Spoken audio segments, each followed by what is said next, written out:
Esse meu amigo disse o seguinte, ele disse: a classe média de São Paulo é um mistério para mim. Eu perguntei para ele, mas por quê?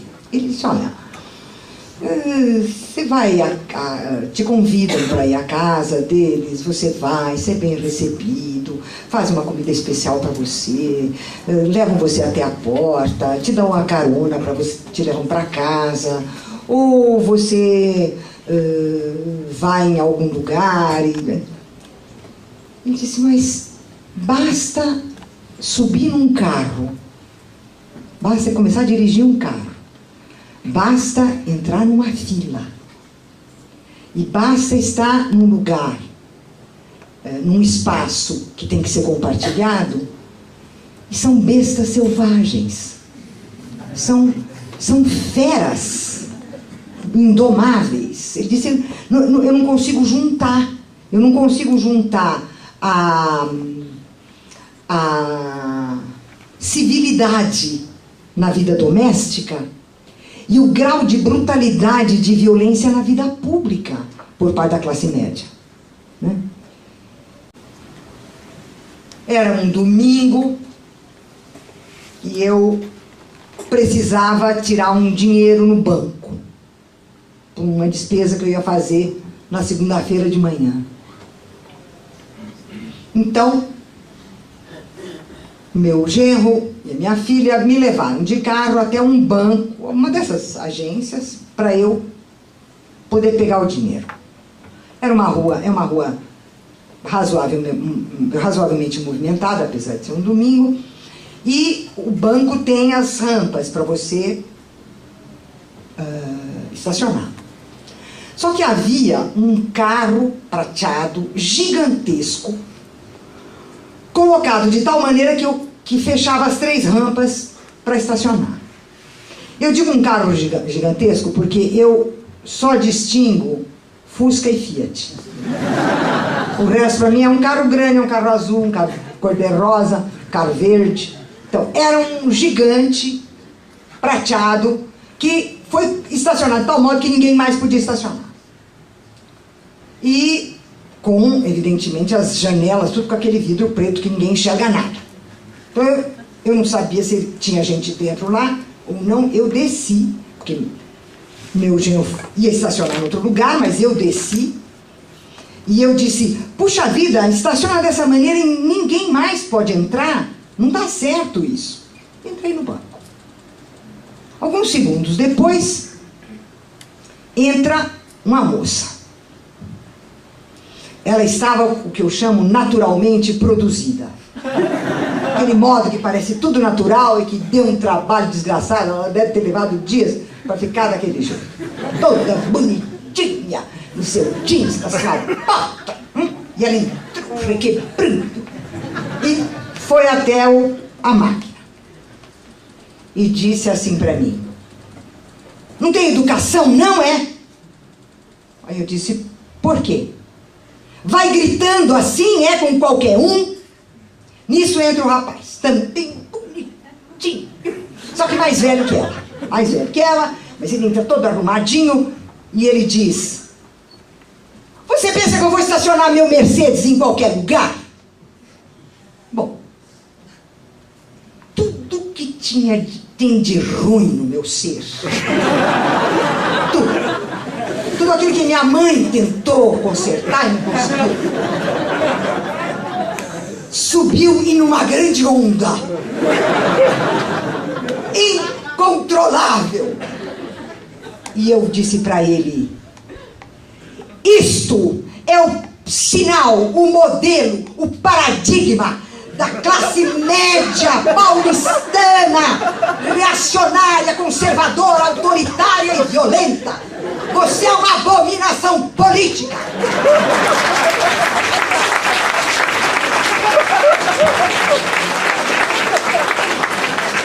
A moça, depois de um instante de perplexidade, ela não entendeu nada, virou e me bateu.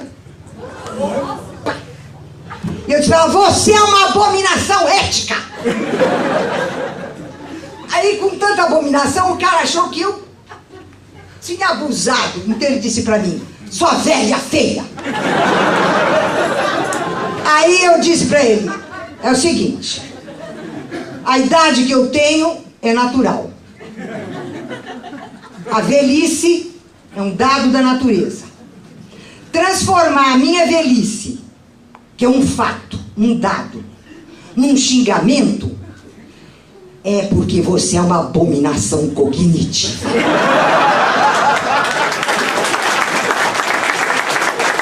Aí os dois se entreolharam e foram embora. Porque se ficasse mais um pouquinho, acho que eu batia neles.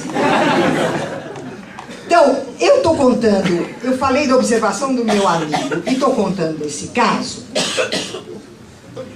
porque eu levei dias para me refazer desse episódio. Eu me levei muitos dias, porque o grau da violência que foi, né? E o fato de que a gente convive com isso ininterruptamente, né? Então, e que São Paulo, porque eu tenho viajado muito pelo Brasil, mas igual a São Paulo não há, é uma coisa sinistra a cidade de São Paulo. Não é nem o estado de São Paulo, é a cidade de São Paulo. É uma coisa de uma violência extrema. E essa violência, ela está cristalizada, historicamente cristalizada, e ela está historicamente reforçada na situação atual. Ou seja, a sociedade brasileira, no seu conjunto, é uma sociedade autoritária. A gente pensa que o autoritarismo é um fenômeno no aparelho de Estado, que é a ditadura. O autoritarismo é um fenômeno social. A sociedade brasileira é autoritária. Ela é vertical, hierarquizada, oligárquica. Ela transforma todas as diferenças em desigualdades e naturaliza as desigualdades. Ela opera com a discriminação e o preconceito de classe, a discriminação e o preconceito religioso, a discriminação e o preconceito de sexo, a discriminação e o preconceito profissional e a discriminação e o preconceito racial. Ela é uma sociedade extremamente violenta e que tem a tendência a situar a violência apenas na região da criminalidade e de não perceber que a violência é toda violação física ou psíquica que você faz contra a natureza de alguém. Ora, é uma sociedade que trata seres humanos que são racionais, dotados de sensibilidade e dotados de linguagem, como se eles fossem coisas. Portanto, irracionais, mudos, inertes e passivos. É o grau máximo da violência, porque você não reconhece a humanidade do outro.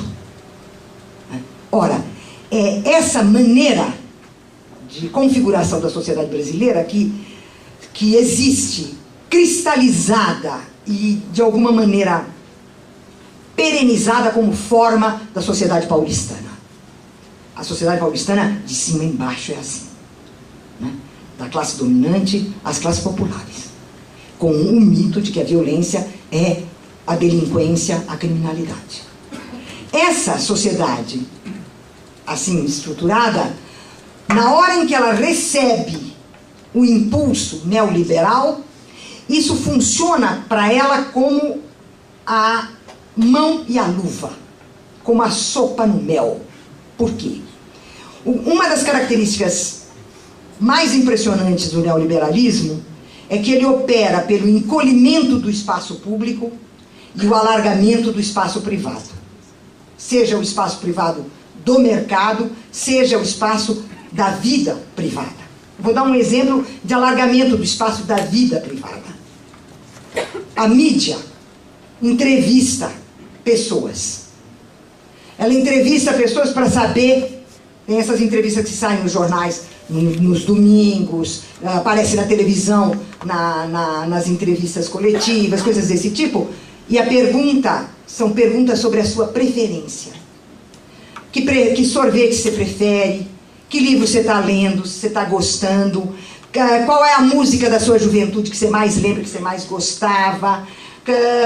Qual é o restaurante onde você gosta de ir? Que tipo de comida você prefere? Ou seja, é colocado no espaço público o universo da intimidade, dos gostos e das preferências. E isso se torna a exposição pública da intimidade de alguém. Isso se tornou uma coisa mais natural, mais normal, ninguém percebe. Isso aparece também quando acontece alguma coisa terrível e aos protagonistas do acontecimento. Uma catástrofe, um problema grandíssimo, e vai o entrevistador. E ele não pergunta para os protagonistas do acontecimento o que foi que aconteceu, o que você pensa disso que aconteceu e o que você fez nesse acontecimento. O que você está sentindo? E ele espera que os sentimentos venham.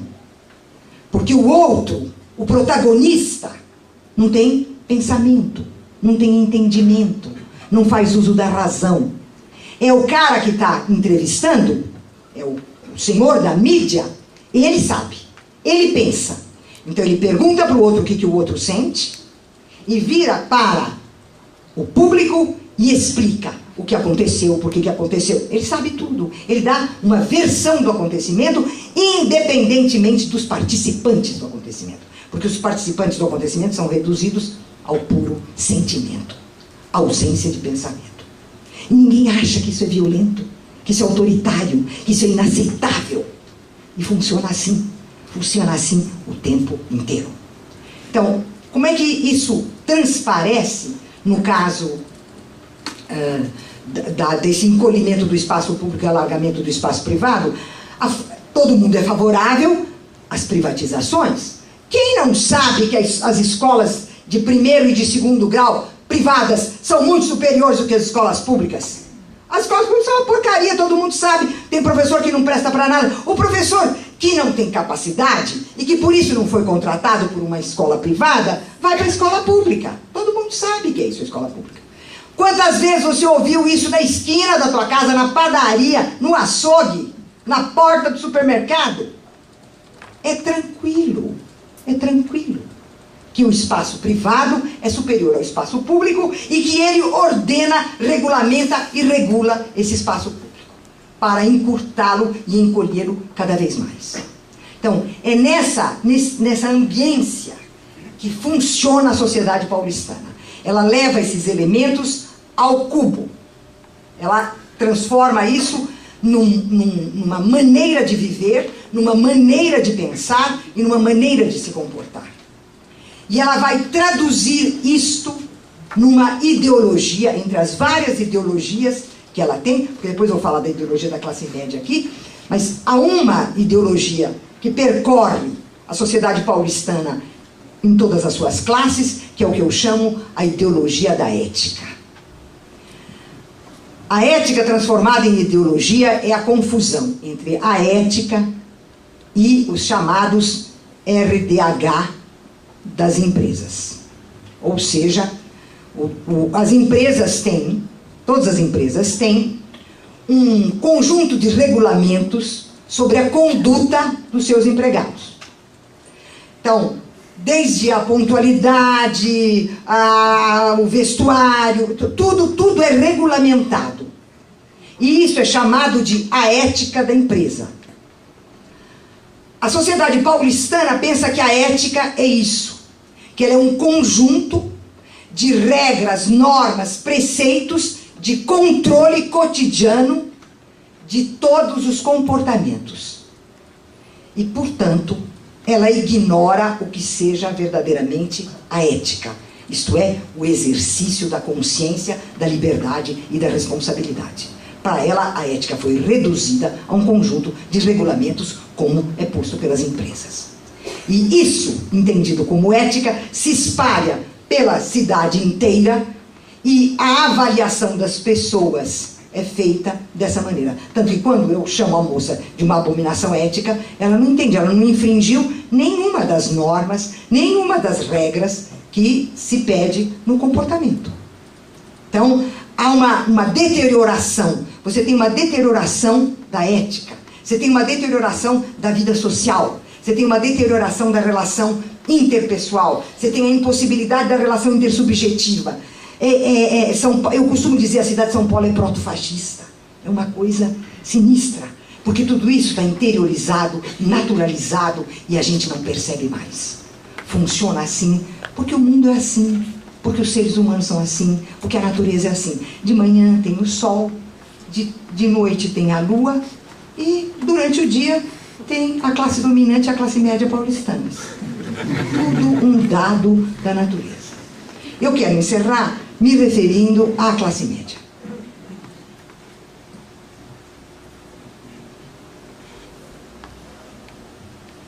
Eu acho que o André tem razão quando ele lembra que, por um momento, no plano da cultura, há uma parte da classe média de São Paulo foi progressista. Mas isso foi um instante fugaz. E isso se deveu, eu concordo com o André, se deveu demais ao fato de que a Igreja Católica ia nessa direção, né? Com as comunidades eclesiais de base, com os movimentos sociais. Mas, via de regra, a classe média paulistana é não só conservadora, ela é reacionária, frequentemente ela é proto-fascista.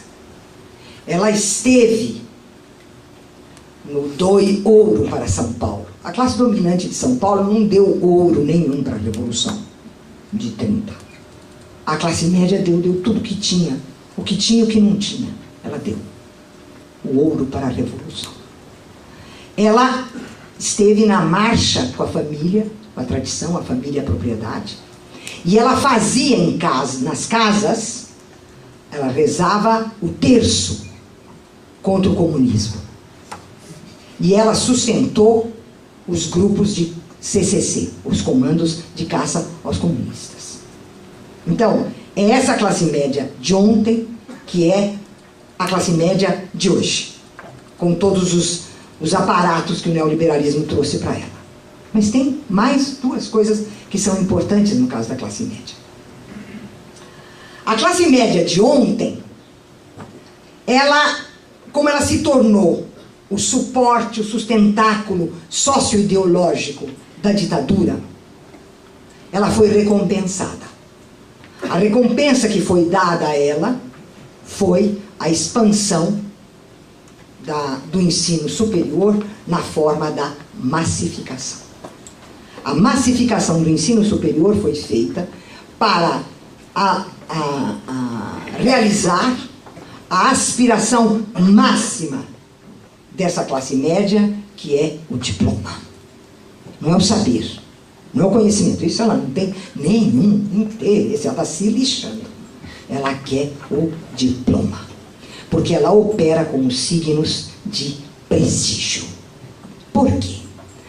O que caracteriza, agora eu vou fazer uma colocação caricatural, porque é uma simplificação do marxismo, mas é ele que vai me ajudar a colocar isso aqui para encerrar a minha fala.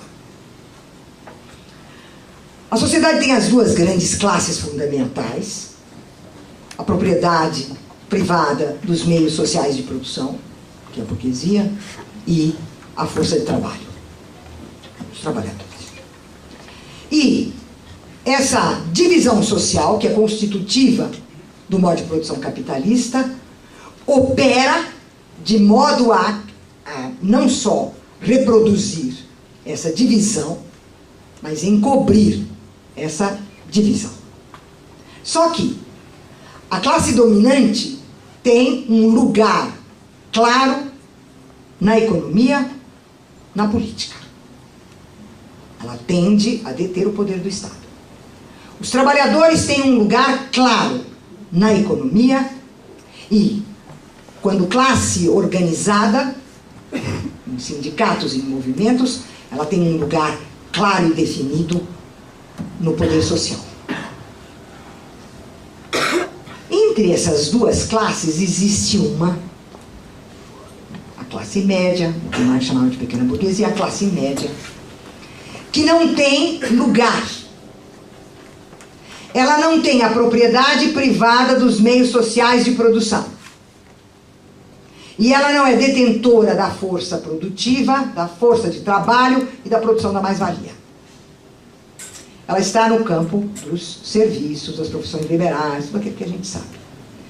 Ora, como ela não tem um lugar definido na economia, não tem um poder social como os trabalhadores, nem um poder político como a classe dominante, onde ela vai exercer o poder dela? Ela exerce o poder dela no campo ideológico. Ela é o poder ideológico. Ela é o sustentáculo ideológico. E qual é o núcleo da ideologia para a classe média? O núcleo da ideologia para a classe média é ordem e segurança. Ela é conservadora, ela é reacionária pelo lugar que ela ocupa na sociedade, na economia e na política. Ela ocupa esse lugar no qual a noção de ordem e segurança são os imperativos fundamentais. Por quê? Porque a classe média tem um sonho. Ela sonha que, com muito esforço, se toda a família levantar cedo, todo dia, todo mundo trabalhar bastante, economizar, puser a poupança, souber investir direitinho nas coisas que o Santander fala e tal, coisa, vai ficar burguesa. É burra. Porque ser burguês não é ter muito dinheiro. Ser burguês é ter a propriedade privada dos meios sociais de produção. A classe média é burra, ela acha que se ela ficar rica, ela vai ficar burguesa. Esse é o sonho. E ela tem um pesadelo. O pesadelo dela é a proletarização. É se tornar membro da classe trabalhadora. Ora, os programas sociais dos últimos 10 anos no Brasil balançaram a cabeça da classe média. Porque ela viu subir. Ir para aeroporto. Gente que outro dia ela tinha visto de sandália havaiana lá pertinho da favela. Tem uns carinhas que estão na faculdade. Então ela entrou em pânico. Ela está completamente em pânico. Porque ela tem o sentimento de que o seu espaço foi invadido, e é por isso que se fala na nova classe média. Não tem uma nova classe média, teve uma bruta expansão da classe trabalhadora. Foi isso que se expandiu com os programas sociais. É um equívoco achar que foi a classe média que se expandiu. Como diz o André, 10% dos 32 milhões. Se tanto. Então, o que ela se sente ela se sente completamente ameaçada. Por quê? O poder do Estado, infelizmente, por enquanto, não está totalmente nas mãos da burguesia. A burguesia está lá, mas não totalmente. E o poder social não está nas mãos da classe média. Então, ela se sente ameaçada, acuada e pondo em risco, como se o mundo tivesse posto em risco todos os seus valores.